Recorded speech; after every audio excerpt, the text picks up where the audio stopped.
Good morning, Dr. Trotz. Hello. It's a pleasure to have you here today. So introduce yourself, your research interests, and what, brings you passion. What are you passionate about?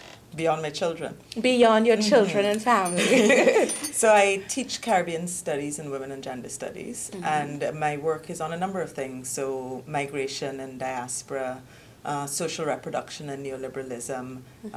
Been looking at transnational migration in the state in the Caribbean most recently, and I have a research project on violence, memory and trauma in the colonial Caribbean, focusing on Guyana.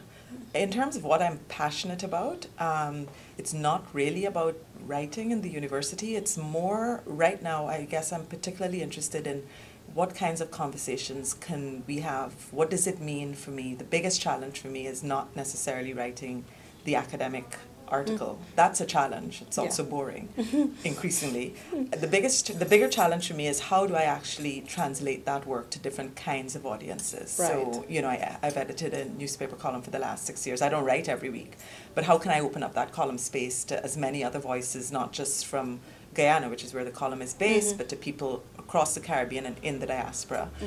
What kinds of conversations can I foster between the university and other communities, including communities that don't necessarily see themselves as either represented at the university or don't necessarily see the university as a space that does anything more than accommodate them? How do we change those kinds of relationships? I think for me right now, increasingly, that's the kind of work that I'm particularly interested in doing, and intellectually and ethically and politically it's the work that I actually find not only most challenging but most rewarding. Most rewarding.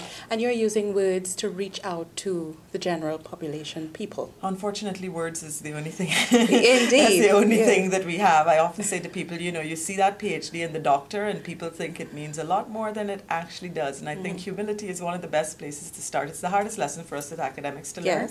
But I think trying to make your work available, accessible is not the word, it's trying to translate your work and make it, it's a huge challenge. It's the most difficult enterprise. But it's the one that actually I think has some of the greatest rewards. And as a final question, in this process of translation and enhancing availability and connectivity with the real, the everyday, what do you think, or what messages or meanings or understandings do you feel are most crucial to translate to our peoples in the Caribbean?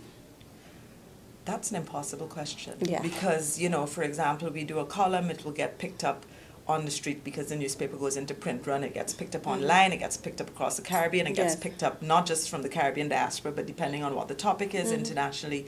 And various people in various communities will bring their own meanings to bear on it.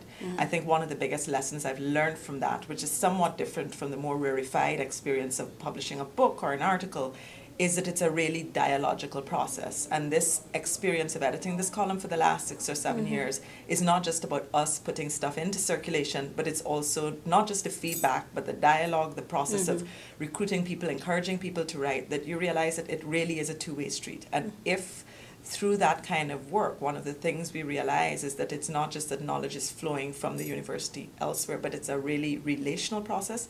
I think for me that's been one of the greatest and most humbling lessons. So it's about conversations. It really is about having conversations, which I think actually is one of the things that we really need to have more of within the Caribbean. And I think where our Caribbean media is right now, that's one of the things that we really are sorely lacking. Not just conversations, but serious regional conversations. That we really don't have a media right now that is actively and critically doing that. And I think that's one of the things that I'm really interested in.